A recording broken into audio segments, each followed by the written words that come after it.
Do-do-do-do-do-do-do. What's good? Do-do-do-do-do-do-do. We in the building. What's good? Do-do-do-do-do-do. Live from Detroit. Yeah. Do-do-do-do-do-do-do. Want to hear some old classic shit?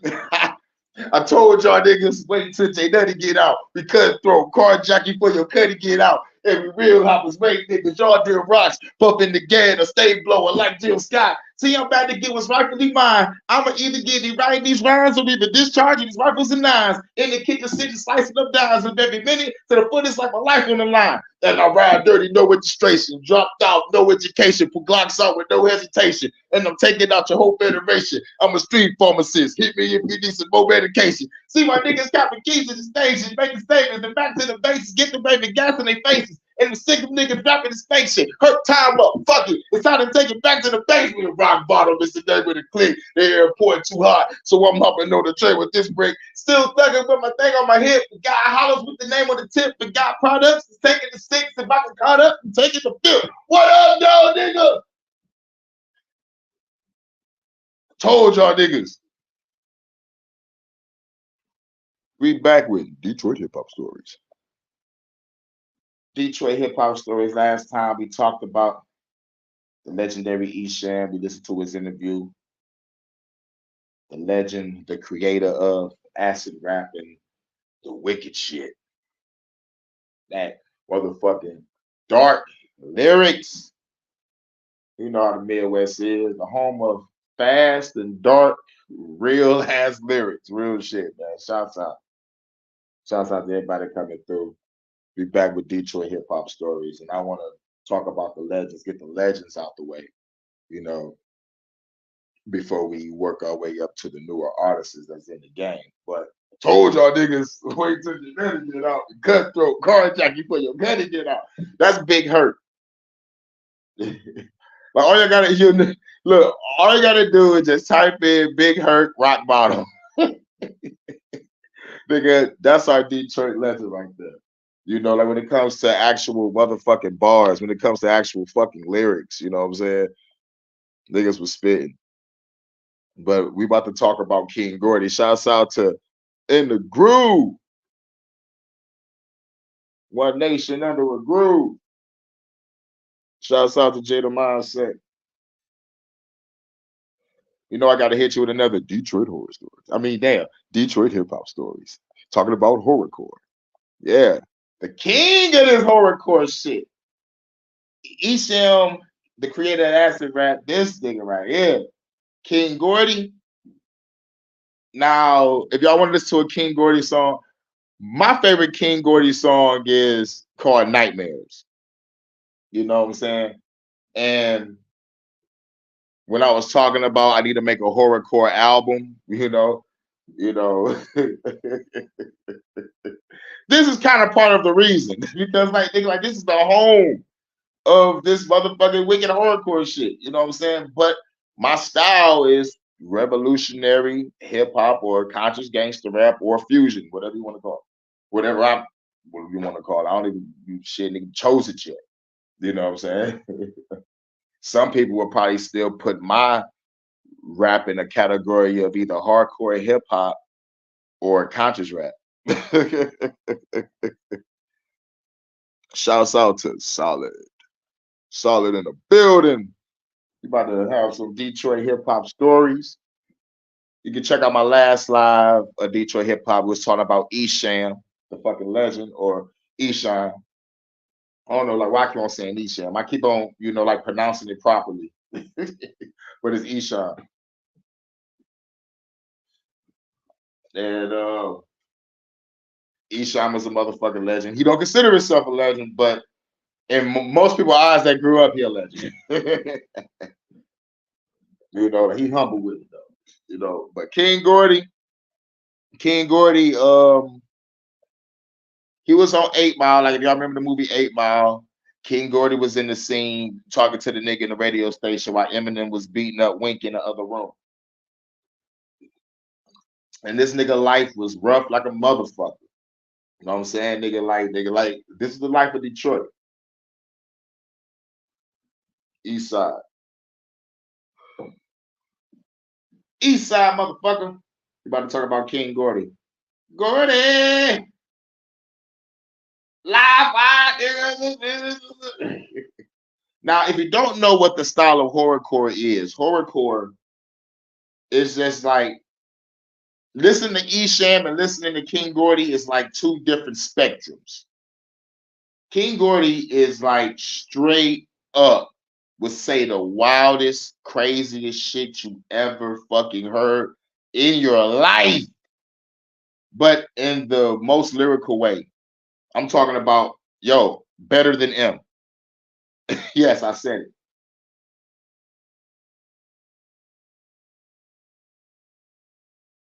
But but um but I got the interview from a channel called A1 Live. AYONELIVE in bold letters. A1 Live. Now we about to get off into the interview. I think the interview is like an hour and 8 minutes and 28 seconds. Get ready to hear some shit. We're gonna stop and break down some shit. You know, like you say some shit that make me have a nostalgic moment. I'm gonna stop and let y'all know what was going on around this time frame in my life. Somebody and said his name. The man, the myth, the legend, king of the East Side, East king Side of Van Dyke, all day. Van Dyke and Harper all day. I got Lord Vader, King Gordy in the building. No doubt. What's going on, my brother?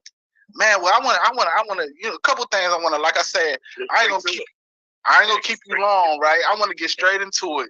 When people say artists like maybe your M or like your D12s, your Royce the 5'9s, Obi Trice, you know what I'm saying? Don't represent. See, now all the people we just said are lyrical. You feel me? Royce the 5'9, Obi Trice, Seven the General, Trick. You know what I'm saying? I'm talking about like these are the lyrical niggas of the D. That sound like I was watching the interview with Vezo, right? He was on the Breakfast Club, and shout out to Vezo, and shout out to the Breakfast. Now Vezo, I swear Vezo, he's the local star. I ain't hear him lately, but he was a local star that blew up. You know, like he's one of the local cats. You know, like they part of the Detroit South. Hell of a made this beat, baby. You know what I'm saying?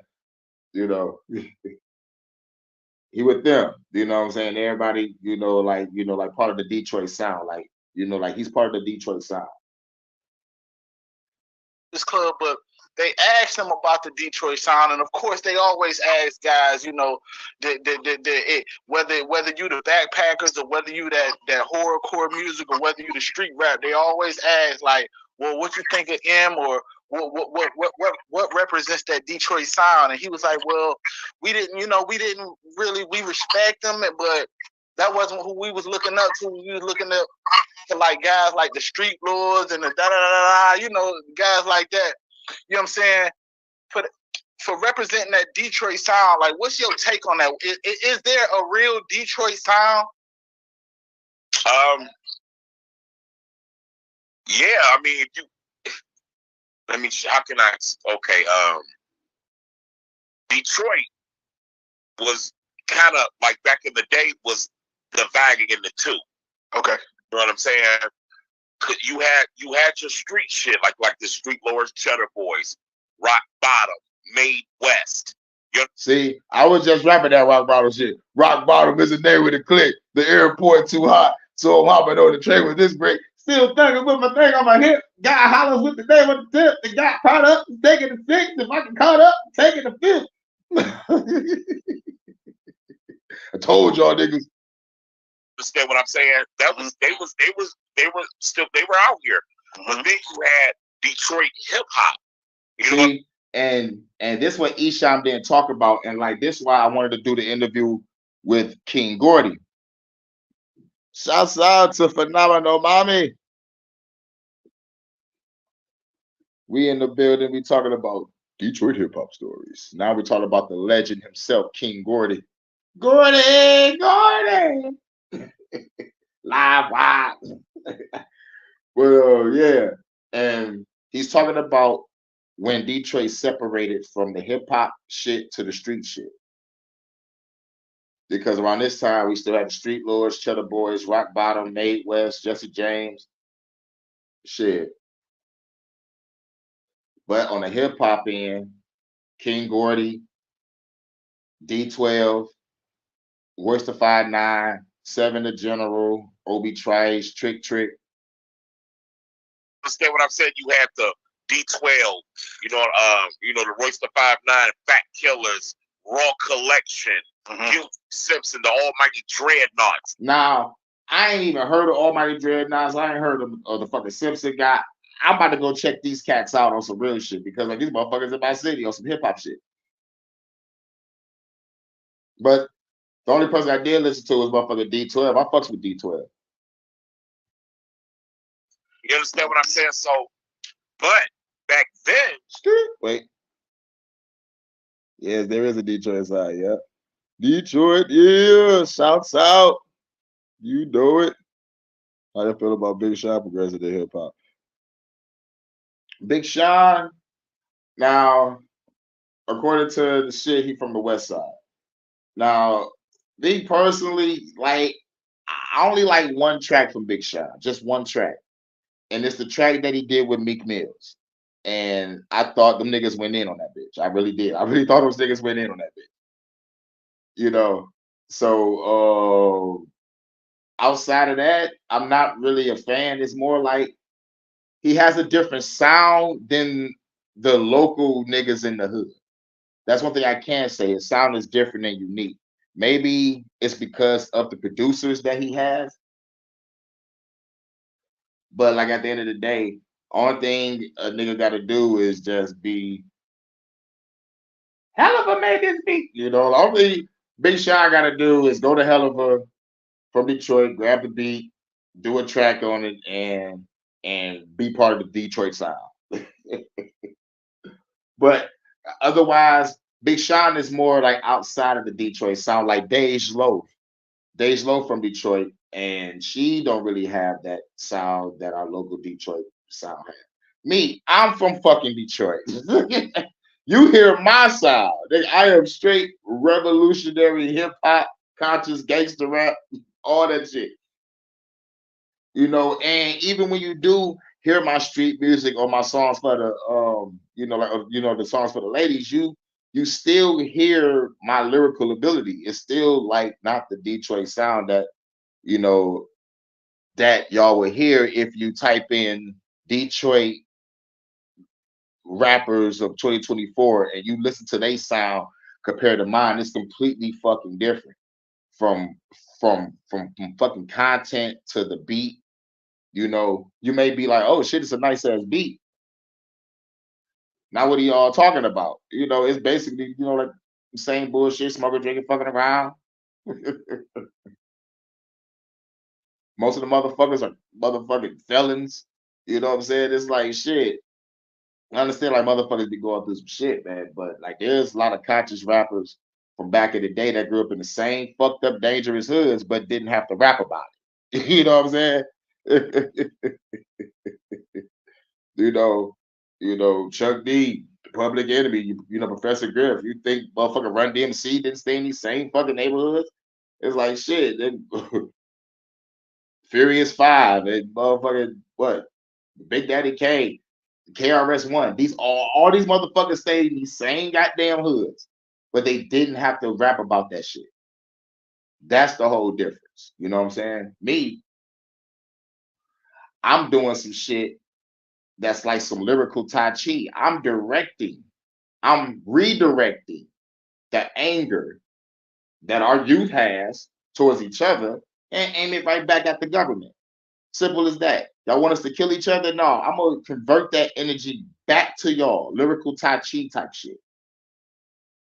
You know? But yeah, but going back to what King Gordy said with the separation of the hip hop scene,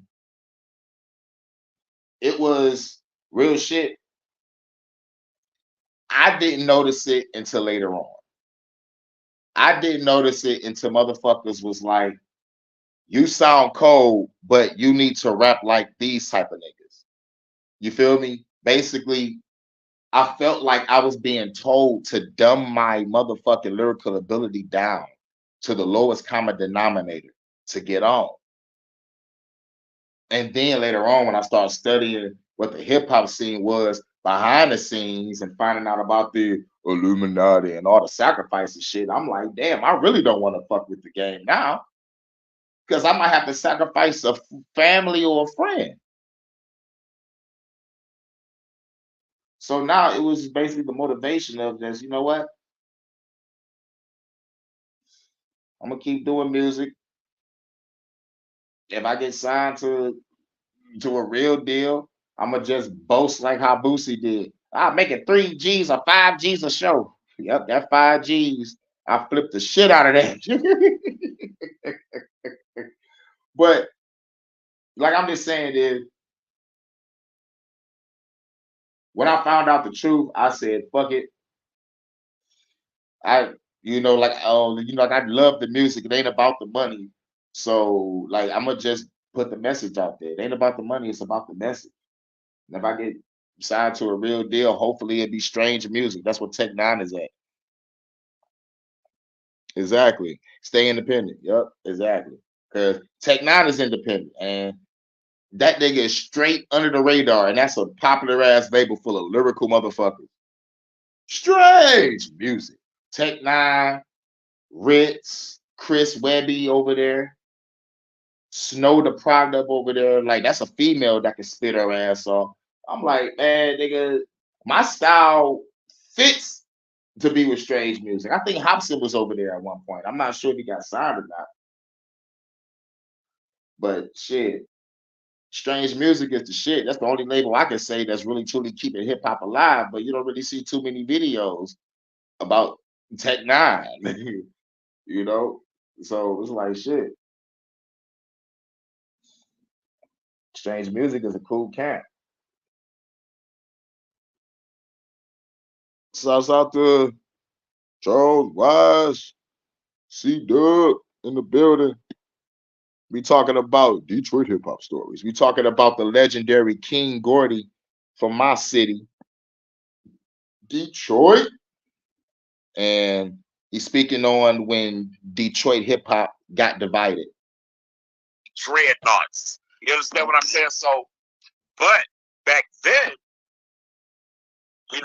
lyrics was still at the height of being, and like you being popular or you being signed was your lyrics still. You know what I'm saying? Even though the South was doing a thing, and so they wasn't very lyrical, but they made great songs for you to party to. So, that's what kept them up, a lot very much relevant. But so the street element was always there. I just feel like it just wasn't their time.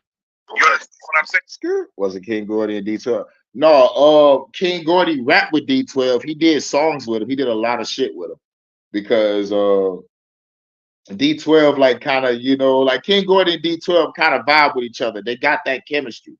Like they can motherfucker like say some dark shit, do some horrorcore songs and shit together. But like they all lyrical for sure.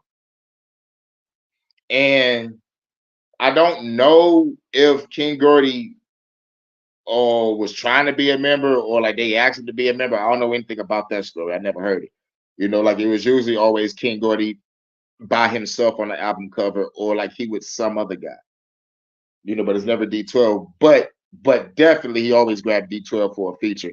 And like D12 always grabbed him for a feature, for sure, for sure. And I don't think it was. I call it, I call it white Buffy music. Okay. Right. But it always existed though. Mm-hmm. Like I said, Street Lords, the Cheddar Boys, Blade, the Tricks, Skirt. Yeah, because there was original members who died. Yeah, I think it was like some guy, I don't know, nigga name was Bugs or something. I'm not sure. I got to do more research on it, but like everybody talked about it. Yeah, there was a couple members that died. If I remember hearing the stories, I know Bugs then Proof died later. Shouts out to Bronze Flat Power God. Shouts out to Drake Car Music. We in the building. Why? Man, I could have sworn you are modded, bro. You are modded, bro. That's some bullshit. You know, it don't got no wrench under you, bro. And I know you're modded. I'm modded you too. All right, fuck you two for taking away y'all wrenches, dog. That was not me, and I know I got y'all on the list. You know how hard it was to find out how to make a mod through a phone? I know I did it, man. Like, nigga, because nigga, the shit was gruesome to try to find out how to do it. But anyway, now I'm gonna give y'all a wrench as soon as I motherfucking like see what's popping with my fucking shit. But anyway, shouts out to Brian's Flat Power, shouts out to Drake Cop Music. We are talking to the legend himself, King Gordy, the king of horrorcore music, legend of Detroit, East Side, Van Dyke and Harper, nigga, East Side. Last time we was talking to Esham, the legend. Now we're talking to King Gordy. Now, like I said, y'all, King Gordy was on 8 Mile. You know, the movie 8 Mile. He was at the radio station, big guy talking to the radio host while Eminem was beating Wink ass in the background. You know, and if you want to listen to King Gordy songs, you can probably type in top 10 best King Gordy songs to listen to. My favorite song is Nightmares. Yeah. You sure do. Because your old channels got the mod wrenches. I just never, you definitely need one too. Go to our Angram Universe. Yep, I gotta make sure. I capitalize the first letters of the names and shit. Don't worry, I'll get to it. Yup. Trick Fire, hell yeah. It's been a long time coming, let them straight with that. That nigga, well, most people like to call him the gatekeeper of Detroit. They say he was the one that put up the no-fly zone for Rick Ross. If anybody could be like, nigga, your bitch ass can't come here, that shows you got power. You got power. It's been a long time coming, let them straight with that. This nigga saved Fabulous life. Niggas was about to come at Fabulous and try to take his chain and stomp him out. Trick came up and said, nah, bruh. You ain't doing that here, bruh. Trick just got on live recently talking about why is y'all niggas sending me motherfucking Rick Ross getting stumped out? I ain't that type of motherfucker that applaud a nigga's downfall. Don't send me no shit like that. I'm like, damn. Okay. It's like despite all the beef and the conflict that they had, they squashed it and everything. But, it shows character. It's like, it's like me and him already squashed our beef. Why is you sending me some footage of this nigga getting stole on and his motherfucking security getting stuffed out? But you want me to laugh at it or something? You want me to give a reaction? He was like, look, I know what y'all motherfucking trolls are thinking. You know what I'm saying? Like basically like you saw it coming. But at the same time, I feel where he coming from. And another time, man, nigga Rick Ross is the CEO. But at the same time, nobody saw what was wrong with the video of the white guy saying the word nigga just so comfortably. Because they saw no black guys were saying it. It sounded like a whole bunch of white guys saying it. I'm like, nigga, that was the most disturbing part. And I'm like, nigga, they comfortable as hell. Who gave them niggas the N-word pass? Unless there was some high yellow niggas. There's some high yellow light skinned niggas. But they stole all that motherfucking security guard. Like, fight back! Fight back! Fight back, nigga! That shit was hilarious. But at the same time, real security, and I mean real security. I mean, when you say security, blah, blah, blah, blah, blah, blah, blah, blah, blah, that's what you're supposed to have heard. These were some little niggas. These little niggas ain't give a fuck, huh? Lemon pepper.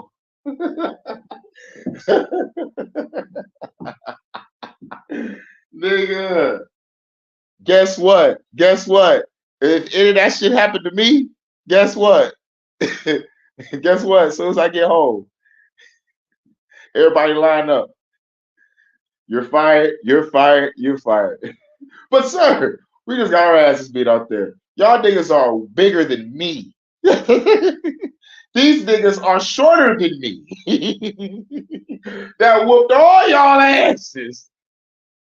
You let this short nigga stole on me. Why ain't doing that when that little nigga jumped on me? Y'all trip.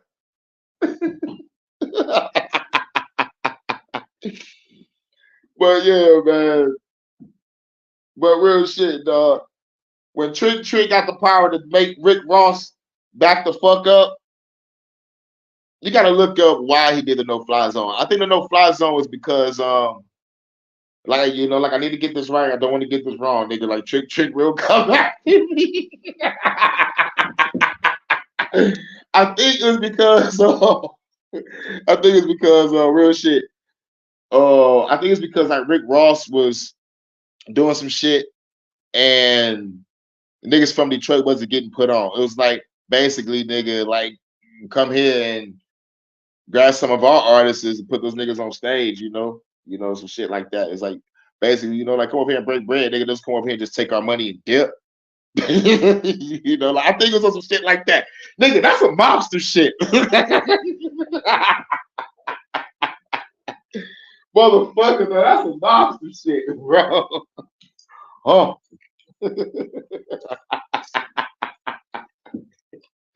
Nigga, shouts out to Trick. But let's get back to it. Because this is a real enlightening interview. This is King Gordy, the king of horrorcore.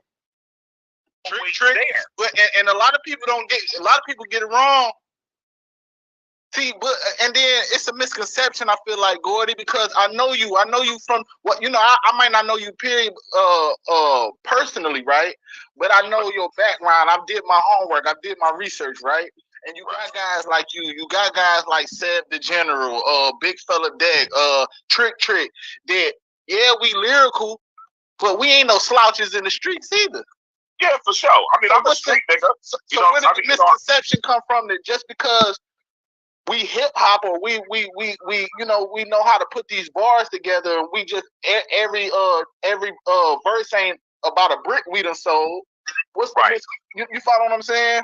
Yeah, but you gotta understand, their motivation is different from our motivation.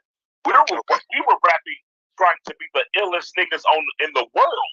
Mm-hmm. See, and I'm still in that traditional mindset. When I write a motherfucking verse, I'm trying to be the illest motherfucker in the fucking room. You dig? But at the same time, I want structure. It's like when I do my first verse, I want that shit to basically draw you in. It's that second verse or third verse to be like, damn, this solidifies his greatness. You feel me? I want to let you know that, like, damn, nigga, I can start off with a style that you think is simple and basic, and then flip it on your ass by the time I get to the 8th bar. And by the time I get to the 14th bar, I already switched to a new style to end the verse. They like, God damn. And then the second verse is a whole new fucking style. Nigga, I'm trying to obliterate. I'm trying to exterminate a verse, exterminate a track, staying on beat, riding the beat. Not only that, I'm riding instruments. You know how many instruments is in a beat? Like if you count it, you can be like, all right, that's the piano, that's the snare, that's the bass, that's the electric guitar. Nigga, I'm riding each instrument like a motherfucker. That's that's how I formulate my style. Also, it's like I ride each instrument. Some beats I'm like, you know what? I'm gonna just ride this bitch straight through just on this one instrument. This instrument is cold. I love this piano. I love this dark piano, or I love this organ, or I love that saxophone, or I love the motherfucking makeup. Hold on, let me get back You to this. understand what I'm saying? When I write rhymes, I'm trying to be the illest nigga on fucking earth. you see? Shouts out to my lady, Sadie. Much love. Good to see you. Good to see you. Much love. Thanks for coming to the live. They are not trying to be the illest. They literally want to be. They want They want to be the kings of the titty bar. Woo! That's deep. It's like, nigga, these niggas down there don't want to be the illest. They want to be the king of the titty bar. Now, ain't nothing wrong with some pair of boobs. Nothing wrong with that. They've been here since the beginning of time. But goddamn, if that's the only type of music you got, shit, that shit can get old pretty goddamn quick. Titty bar, and all the bitches know them because they fucked these niggas. These niggas that threw 100,000 on the floor. They ordered 7,000 bottles. Yeah. You understand what I'm saying? And they're paying the DJ to play his shit. When his shit come on, the shit go crazy. That's what this is about for them. They want to rock ice. They want. And rightfully so. Rightfully so. That's your definition of gratification. And that's what you should rap for. They're rapping to rock ice, drive Bentleys. Not saying that we wasn't trying to do that shit too, but what we was doing, we was trying to drive Bentleys and rock ice, but we was trying to do it because we were lyrical, not because we had such a street element and that all we talked about was street shit to get there. Mm-hmm. Do you understand what I'm saying to you? Absolutely. So that's what it's all about with them. That's what I'm saying. Like, it's basically everybody's a cheddar boy. Mm-hmm. Bam. Now this is triggering a nostalgic moment. Going back to like when I was J Money, going back to getting out of high school, like I was going to Redford, not Redford Academy, but like the actual Redford High School, Redford High Huskies was good. And me, Robert, Tony Thunder. I'm calling him Tony Thunder because like right now he's wrestling right now.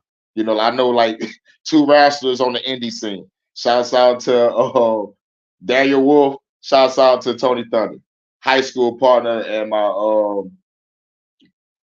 co-worker is Daniel Wolf. Bad motherfucker. Daniel Wolf got the karate gimmick. Roundhouse kick a nigga to oblivion. Tony Thunder, he been Tony Thunder nigga like since his rap name, because it's called Tony T, and the T stood for Thunder. So like, he was always Tony Thunder. But we go to McDonald's. Oh yeah, I forgot. Robert, Tony, Alex, and Brian, and me. And we was at McDonald's.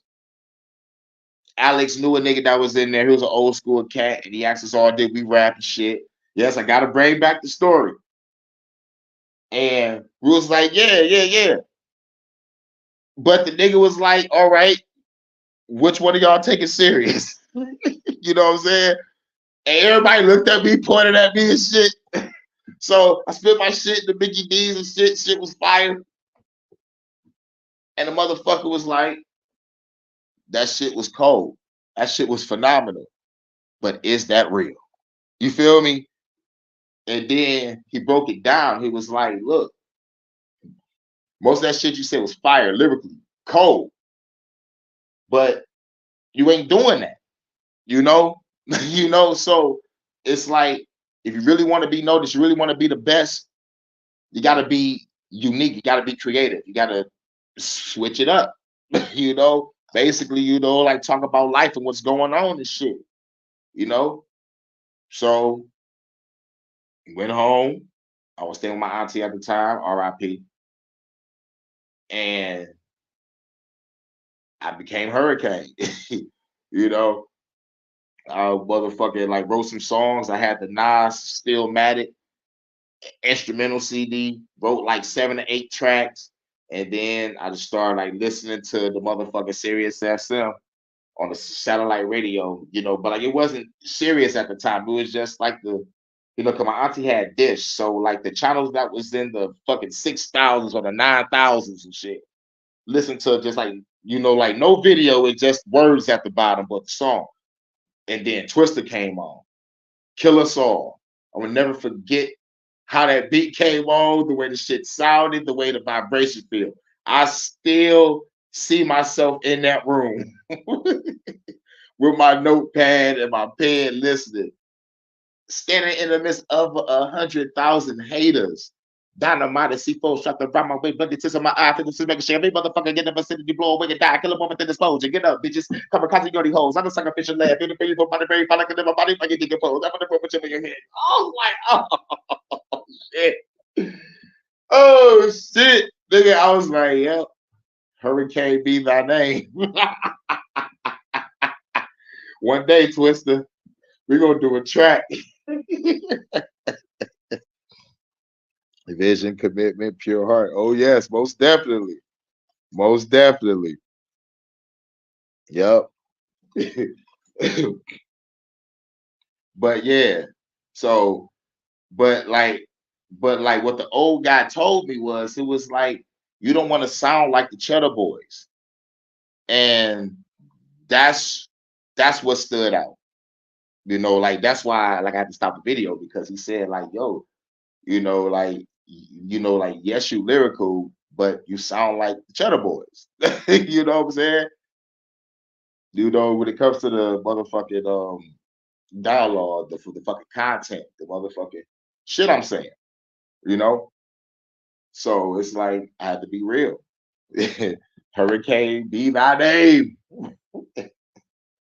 Then I got more realer. I started spitting about life. I started spitting about, what was going on in the world. Started spitting about what was going on in the relationship phase. Like at the point in time that I was in, it was like real. It was realistic. It was like, it was uplifting. It was great. I had to throw away all those rhyme books and just become brand new.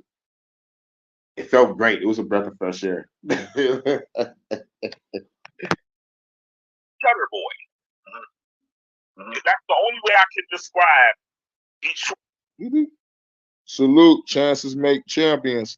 What's good, though, bro? Going live. We talking about the Detroit legend, King Gordy. Shouts out to Chances make champions in the building. Wait, rap 2021. Everybody is a Cheddar Boy. And ain't nothing wrong with that, because that's the root of their street shit. Like I said, the street lords, even going back to Detroit most wanted. You know what I'm saying? All that Absolutely, shit. absolutely, yeah. So, Detroit is a ghetto ass gangster city. Yeah. Of course that element is going to exist. It's just at the time, being lyrical was still a main focus, and it just wasn't that time for that to come out.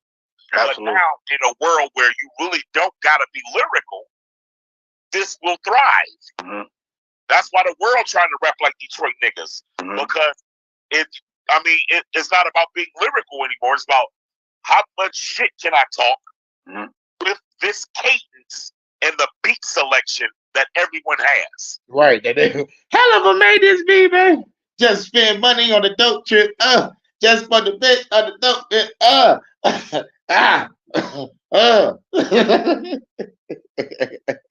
But do that. Let's say you an artist coming out. Let's say you an artist coming out, and you just trying to get off the porch, so you don't really know nothing, and that's all you hear. Does that cripple you, like by thinking like, damn, this the only music I you know what I'm saying? This was selling, so I gotta do that. Cripple you?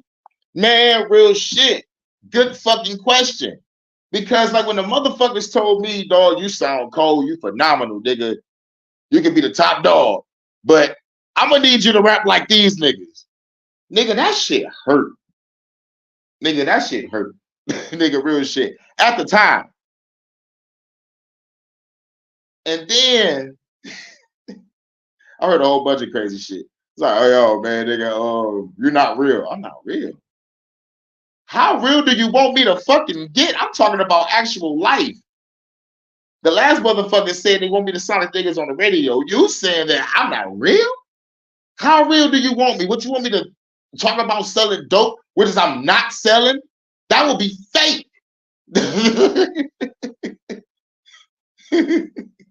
Just be honest and say that you're a fucking hater, or be honest and say, we want you to sound like these niggas on the radio. Nigga, just be honest with me. But to tell me that I'm not real, nigga, I dropped that album right after I heard that. It was called The Midwest Flow. Y'all ain't heard it yet. It's on, man, dog. It's an old classic. But like, shit, man, dog. The shit is fucked up. And then going to different places and reading out energy. I'm talking about when I step on the fucking mic, everybody shuts the fuck down afterwards. It's like, nigga, I can't follow that. And some, it's like when I used to be with the hoes, right? And most of us are rappers, right? It's always that one nigga that be trying to rap out the whole group. I understand I'm the lyricist, right? And all my, like friends at the time was rapping. And one motherfucker just want to just rap all fucking day, all in front of the hoes. I'm like, nigga, can we listen to ourselves talk to these bitches like without you rapping and shit? Some bitches don't like that shit. Because at a point in time, I met a chick and I told her I was an MC. She was like, oh man, you ain't one of those niggas that rap every time a motherfucking conversation's going on. I was like, oh, no. I don't like that shit either, man. That shit fucks up the whole mood. Like, bitch, I'm trying to get to know you. Like, how can I get to know you when I'm rapping? You feel me? I'm like, bitch, you fucking it up. So, yeah, but what I found out later on was these motherfuckers wasn't rapping to try to impress the bitch. These motherfuckers was rapping to try to motherfucking show me up. Like they are basically trying to call me out. And when I finally fucking react, now niggas want to be quiet. Now you want to be quiet? Oh, yeah, I destroyed you. I gave you motherfucking 4 fucking rap styles in a 16-bar verse. Without cursing.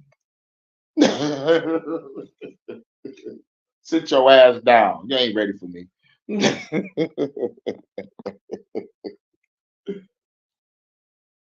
But yeah, but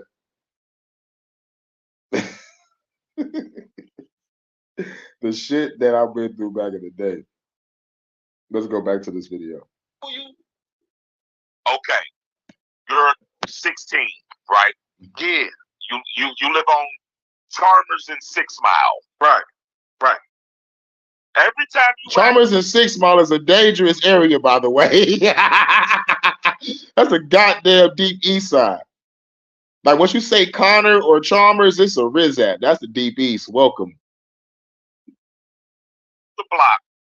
And before you make that statement, Gordy, because you just said you 16, you live on Chalmers and 6 Mile. It's a lot of people that's coming out that's popping right now. Nigga, I'm 16 in the motherfucking. Wait a minute. I was 16 at the time I became Hurricane. And plus, like, I'm glad he said it. RIP to my auntie Pam. She the shit. Yup, I was 16 when I became Hurricane. They grew up in West Bloomfield. And you follow what I'm saying? And sound like they from 6 miles in Chalmers. That's because they're just following the wave.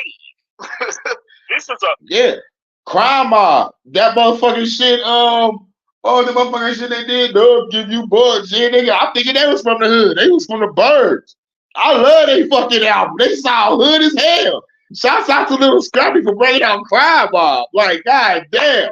Real shit. I banged that album like a motherfucker. what we're experiencing is a wave. Right. You understand what I'm saying? That's all it is, man. Yeah. This is a wave. Yep. Remember, hey, Chicago did it with drill music, sir. Yep. The Yep. Bay did it with hyphy. Yeah. Go on, you know? Shouts out to the Bay with hyphy music. You know what I'm saying? I just don't like Keep the Sneak. Like real shit. Have you ever heard a motherfucking rapper that made you want to throw up? Like literally, I cannot listen to that guy. I'm not taking nothing away from him. It's just the frequency that he's using, or maybe the editor, or like whatever. I mean, not the editor, but the engineer like behind the sound. Nigga, the shit made me want to throw up.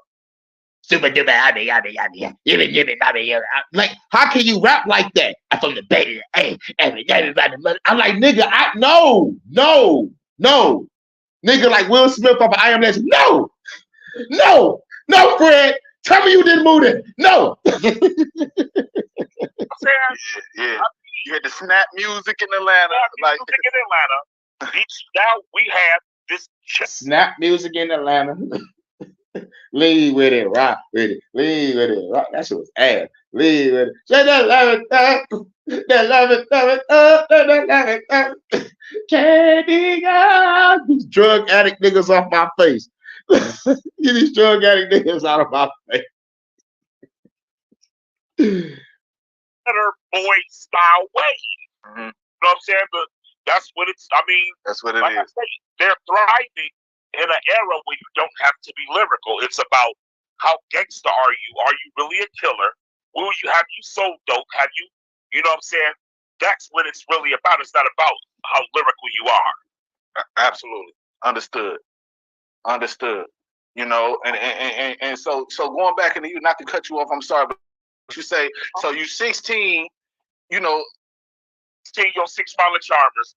Every time you ride up the block, you hear Peasy. Your brothers them playing it all day. Your cousins, bitches saying, "Oh my God, I want to suck Peasy's dick. I want to fuck him. I want to go." So, and you're like, "Damn, I want to be a rapper." That's what everybody's looking up to. I gotta be that. Mm-hmm. I gotta get beats that he would rap to. I gotta rap that cadence. Hell of a made this beat, baby. And I gotta bring that cadence. Just spend 100 on the dope trip. Just poured out with a whole bit. I'm not saying that they all do that, but if you listen to the Detroit sound, now I'm talking about like listen to Sada Baby, T Grizzly, Peasy. You know what I'm saying? You know, like listen to it and like listen to my shit. You'll hear like a complete different. But y'all will understand the Detroit sound of what's in the city compared to my lyrical sound that's trying to, you know, like go beyond just the same style and the same cadence and the same fucking content. I'm going beyond. I gotta talk about what he talking about. He talking about going out of town with blues. I gotta go out of town with blues. He talking about riding in the Benz. I gotta talk about riding in the Benz because that is basically saying I have to follow that formula to win. Right. But you, I mean, that's why that style is so oversaturated in Detroit because when you see somebody winning on something. And quite naturally, you want to emulate that. You want to, you know. Me, like being a traditional MC that I am, it was like to me, it was all about the bars. It was all about the bars. Not saying that I didn't have those moments where like I was like, you know, like let me try to sound like these guys, but it was more of an internal struggle with myself. I have to look in the mirror at myself after I do shit like this. Going against my own morality and my motherfucking qualities of self. You know, I had to look in the mirror when I was wearing this motherfucking tall white tee, and I'm like, nigga, I'm ashamed of myself. I'm arguing with my little brother because he wearing my shirt when it's just a goddamn shirt. Tall tee look like a goddamn dress on me because I'm a short nigga. I'm like, man, nigga, I'm ashamed of myself. Fuck this shit. You know, walking around with tall tee bandana to the side like I'm Ja Rule. I'm like, what would I be without my baby? Walking around with a long ass tee on, looking like a man, fuck out of here. You know what I'm saying? I was ashamed of myself. I was like motherfucking like 14. So it was like, yeah, man. It's like be myself, you know. And I said, hey, what a wonderful kind of day. And then you learn to work and play and get along with each other. It's a simple message and it comes from the heart. Believe in yourself. Nigga, I kill that shit. Nigga, I don't want me to do a parody of that. Those niggas gay. They fucked up. Yeah. Nigga, let me stop. I'm gonna do a parody of that shit. Yeah, y'all done fucked up. Let me get back to this. That's what you're gonna emulate. Like, damn, he got on using these type of beats. He rapped this cadence. He got this content. I have to do that. I can't be myself. I can't be original and try to do me and try to create something new or a new wave. I have to ride this way. Because I'm from Detroit too, so I can ride the wave. But Gordy, you from that era where riding waves and swagger jacking, that wasn't it, bro. Like you might have got beat up, like, you know what I'm saying? You from that era, bro. Exactly. We're from the era, if we was to bite off a motherfucking style, you know, like, look, ain't nothing wrong with seeing inspiration in a person's style. But to actually emulate the whole fucking shit and not be creative and not be unique. And they know you took this nigga style. You got your ass beat, nigga. How many of y'all played the video game Grand Theft Auto San Andreas? Do y'all remember the mission where you have to roll with OG Low, and go steal Mad Dog's rhymes? Y'all remember that? And then what OG Low did was use Mad Dog's rhymes and he got on. Then later on, you meet up with Mad Dog and you motherfucking take back what rightfully belongs to you and you chase down like OG Low and whatever. And you get that mission over with. Now you roll it with Mad Dog. But before all that, Mad Dog was watching the video. He was like, that's my rhymes he's spitting. And those are my hoes. This nigga had a nervous breakdown, man. Motherfucker stole his whole goddamn life. He was in Vegas about to jump off a fucking casino. You know, but during that time, like, niggas got their ass beat or shot to death, stealing the nigga fucking rhyme book. All right, how many of y'all remember the movie Kid and Play, House Party? That nigga Kid was running around with his rhymes on him, dropping it and shit. Oh my God, my rhymes. Nigga. Just so he can spit that creative cold shit and destroy Play. Play was trying to sneak diss him on the low. But Kid held his own and destroyed him. But anyway, rhymes was very serious. And plus, I think like Ice-T got some stories. It was like, you know, like it's like a motherfucker was like, yo, nigga, like you trying to rap like such and such. Nigga, you better quit doing that before you get your ass beat type shit. It's like, yo, shit was serious because your rhymes was your own creative, unique ability that's gonna change the world or something. You know what I'm saying? You know, like you value that shit, you know, as something that you created, nigga, like a god, nigga. Nigga, it's like you created heaven and earth. Nigga would, you know, be create a rhyme. Or like if you a beat maker, it's like, nigga, like you're doing shit from nothing. You're turning nothing into something. You feel me? Bringing shit into existence. Nigga, that's the all-powerful creation. You know?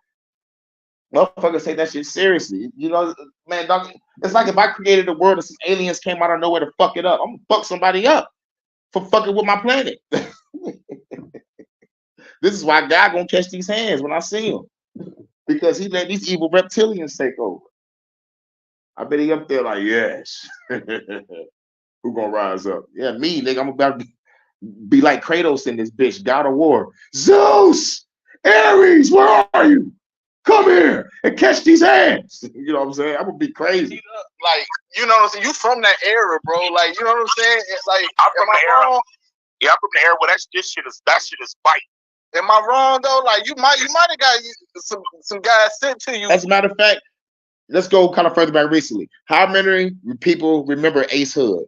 Hustle, hustle, hustle. Oh, you know how many people stole his style after he came out with that? I'm talking like to the point where like DJ Khaled had to make videos. And like, yo, as soon as motherfucking Ace Hood came out with that style, y'all niggas start biting. I'm like, yeah, nigga, you get your head knocked off for that. And then like Ace Hood disappeared. Then he came back with some anti-government shit. Then he disappeared again. I'm like, what the fuck happened to Ace Hood? If you sounded like I said, if you sounded like Gordy, let somebody on the west side sounded like Gordy and had that whole Gordy. Like, they ever said something like, man, they're saying something on the west side trying to sound like you, Gordy. They would have said it. But now in this era, you know, like I said, back in the day, we call it biting, but they don't consider it biting. They're just saying, hey, man, we're using a style from our city. Yeah. From mainstream music to social media, especially now on TikTok, bro. The TikTok, we in the TikTok era, you know what I'm saying? And salute to that. It seems everybody's doing something for shock value or for clout. As one of the founding fathers of extreme, like, you know what I'm saying? What do you feel about artists using like clout to get on? I mean, shit. Hey, man. If it's a motherfucking good question. Good fucking question. Well, how you feel about rappers using clout to get on? How I feel about it personally, niggas using clout to get on. It can only go so far until someone call you out and you lose your 15 minutes of fame. Like, cause when guys like you, guys like Bizarre, guys like you had guys do. Bizarre is wild from D12. This nigga got a song called "Hey Ho." Do you wanna fuck on the floor? Hey ho. I'm like, what the fuck? When they did this type of music or this type of style, that's what that's what you was doing. Like, it wasn't, you know what I'm saying? It wasn't because you was chasing like the next view. You follow, you know what I'm saying? You weren't chasing views. Right. I mean, the music that we do, like I tell motherfuckers, man, I never made music to make millions of dollars because I know that the style of music that I do is only going to gain me a cult fan base. You understand what I'm saying? And then when King Gordy said that, it made me think about my fan base. You know, shouts out to all y'all that fucks with my music. Shouts out to all y'all. But the cult fan base, it's like, how can I put it?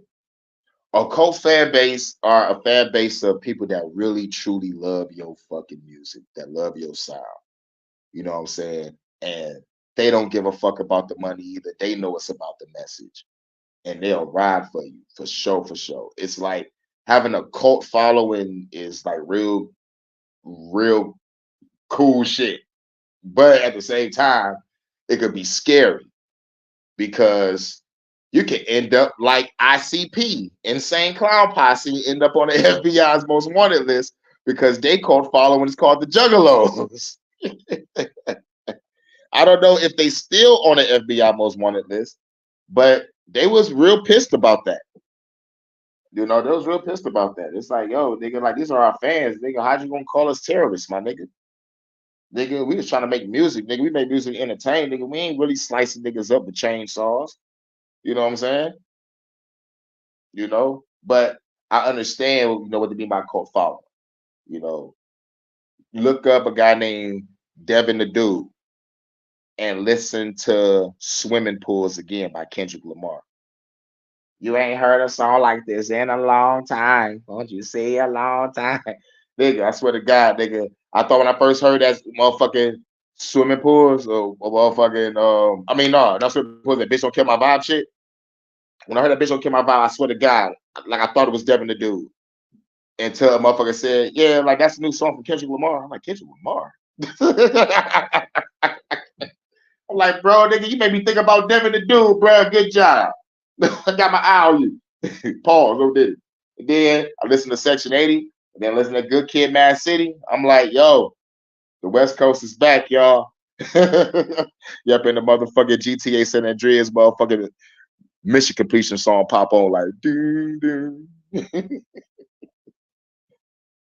You know. Like a cult fan base. You understand what I'm saying? Millions and millions of people don't want to hear horror music, man. They just don't. It's not acceptable. I mean, there's like real shit. It's not acceptable, but you will go see Michael Myers flick though. Millions of people don't want to hear horrorcore music, but you will go watch a horrorcore movie. That's the crazy shit. So let's make horrorcore movies with King Gordy music in the background. Force y'all niggas to listen, bitch. I'm sorry, because like the way they feel about horrorcore is the same way they feel about my revolutionary shit. So yeah, nigga, let's make revolutionary movies with hurricane music playing in the background, bitch. They accepted it from him because he was mainstream. You understand what They I'm accepted from M because he was mainstream. They accepted from M because of Jimmy Iovine, Dr. Dre, pulled some strings. He was mainstream. But like real shit, M is horrorcore. If a motherfucker understand or not, like he's horrorcore, shock value, a little bit of life. And just lyrical as fuck. So they will allow him to say crazy shit because he was a white boy. He mainstream with it, you know what I'm saying? But he was lyrical, you know what I'm saying? So it was. They'll just say that shit. It's been a long time since I seen this interview, y'all. I think this shit like 2 or 3 years old. But like I had to motherfucking find the motherfucking King Gordy because I wanted to motherfucking do the Legends of Detroit. But yeah, like this video like 2 or 3 years old. It was allowed with him, but me, I'm much darker than him. You know what I'm saying? Like I say shit that him would never say. Nigga, real shit. Real shit, bro. Listen to King Gordy. You would not want to listen to King Gordy again. You got to be like real lyrical fans. You know what I'm saying? But like you want to get into horrorcore. Horrorcore is the King Gordy, motherfucking Insane Clown Posse. You know, like, but yo. So at that point, I mean, I'm X'ing myself out of like a mainstream audience. That's why I call myself like, you know, the David Koresh of hip hop, or you know what I'm saying, the you know, like guys like that, because I have a cult fan base. Absolutely, they coming to you regardless of what's going on. You know you're gonna sell tickets. You know you're gonna get a stream or a download. Exactly. You follow what I'm saying? No matter what the trend is of tomorrow, you know they coming. When King Gordy say, "Yo, we dropping." For sure. Let's talk about even heathens, right? You, Ill Temper, how y'all link up, and what did you see in him, or vice versa, that made you say, "Yo, let's do something, let's rock out"? Well, initially, he had you know, we had did some business, you know what I'm saying, with like some collabs and shit, right? And you know, we was feeling what we was doing. I was like, "Yo, man, just you know, you get a nice budget together. We'll, you know, put out a great album, you know, to help him, because I seen that he really was passionate about what he was doing. You know, I liked his beat selections, and I just told him, I said, man, you know, you got to invest in yourself. You know what I'm saying? So, you know, so I was kind of almost like a consultant, as you know, as well as a you know, a collab with him for the album. But it was more so to, you know, get him out here and to, you know, try to get him to grow, because, like I say, he was passionate about it. He believed in himself. He invested in himself. I respect the person that invested in themselves. You know? Okay. And hella dope. I see one of the videos y'all posted is kind of like a for craziest. It's kind of like a claymation, or like a, you know what I'm saying? I see like the dolls moving. Yeah. Like who was the creative genius behind that? Like it's some dude from Australia, man. Okay. Yeah, he is like a fucking like a heavy metal fan, like a headbanger dude. And he said that's what he do. He you know, he makes puppets in his garage and shit. He said he came up with the concept. I thought the shit was dope. So like, I'll tag you his name on Instagram. Yeah, please do, man, because you know, so I can give him his just due, and you know what I mean. But when you go into video treatments like that, or even video treatments that you Oh do. yeah. For the record, this interview is King Gordy blowing fat ass blunts on the motherfucking live, by the way. This is a great interview, professional like a motherfucker, but this is what we do in Detroit, nigga. We smoke fat ass blunts on interviews. Sometimes we roll up 2, 3, maybe 4. You know what I'm saying? But yeah, man. Shout out to King Gordy. For yourself, how much of that is like you linking up with the director, or how much of that is like 100% like, yo, this is my vision, this is the treatment I want, let's rock out like this? Well, with me, I'm an artist, right? Mm-hmm. I don't really like people telling me what to do. You know what I'm saying? Like with my artistry. So if you are a dope director and I feel like you're a dope director and I give you my song, I'm gonna trust your artistry to bring my song to life. So I feel the same way. If I give somebody my song and the motherfucker, about to be a cold ass director, and they know I'm straight anti-government, that video needs to be straight up anti-government. It needs to motherfucking match what I'm saying. I should not be seeing a video of me saying some shit about the government, but the direction of the video is me with the government. You know what I'm saying?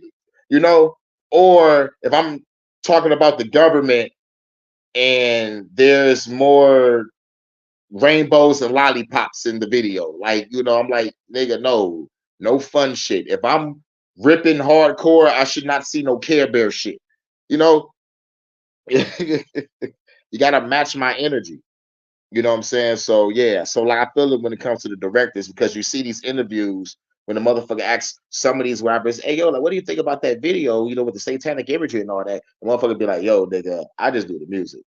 They handle all the video shit. I'm like, yo, nigga, you better motherfucker handle that video shit, and they gonna think you fuck with the Illuminati. But there's another thing about King Gordy. Y'all see the satanic imagery all through the motherfucking media and shit. Now, this is horrorcore. King Gordy's own horrorcore. They say the most darkest, wildest shit than the sea that you see on that stage. Let me tell you something. Y'all don't want this nigga's satanic imagery, which is his art of horrorcore, but y'all want that shit that y'all got. You feel me? So this also let me know it's an energy thing. It's an energy thing. Y'all don't want me to control my dark side of self. Oh, okay, I get it. Like going back to Eshawn creating the acid rap and creating the wicked shit. It's like y'all don't want us to express our wicked rhymes or our dark horrorcore rhymes that y'all will call satanic anyway, but y'all will accept y'all satanic imagery. I don't get it. So it's the energy thing. It's a more of a spiritual, deeper conversation. But like the thing about it is, if you're already supposed to be on the dark side, why not let King Gordy in? Because his imagery will help promote and perpetuate your cause. But no, they don't want King Gordy's imagery in there. They don't want his imagery or his words. But it goes in line with what the fucking agenda wants. But the thing about it is, we expressing ourselves as art. Going back to what Eshawn said, when we say hell, we mean the streets, nigga. And they understand it's dark out here, so we got to get dark with it. Horrorcore, the wicked shit, acid rap. You know what I'm saying?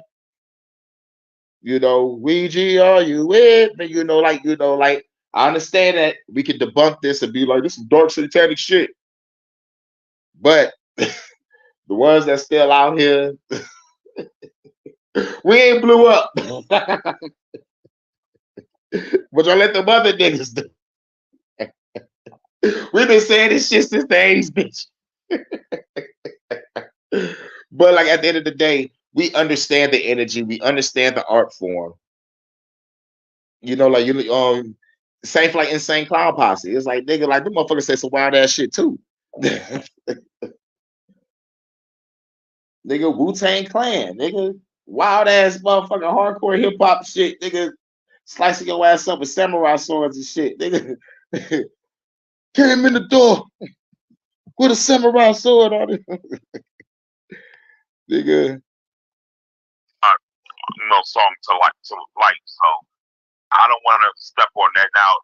If the shit's whack, I'm gonna say something. But 9 times out of 10, if I'm fucking with you, I already think that you could put together a vision that I would like. So absolutely, bro. And like I say, being an innovator, being a, you know what I'm saying, a guy that just, you know, you stand on your brand no matter what. You know what I'm saying? That shit just so dope. I know, like, you know, your talent is just, you know what I'm saying, it's just out of this world, bro. Like, for real. Like, I feel like you just, you know what I'm saying, you probably sold your soul or some shit like something. If we would have sold his soul, we would have knew about it. He'd be right up there next to Eminem. Real shit. Hey, man, I just coming from nothing, man. Like I say, but I don't know if he's gonna tell the story in this interview. But Eminem was going to take King Gordy with him, but King Gordy was trying to take his homie.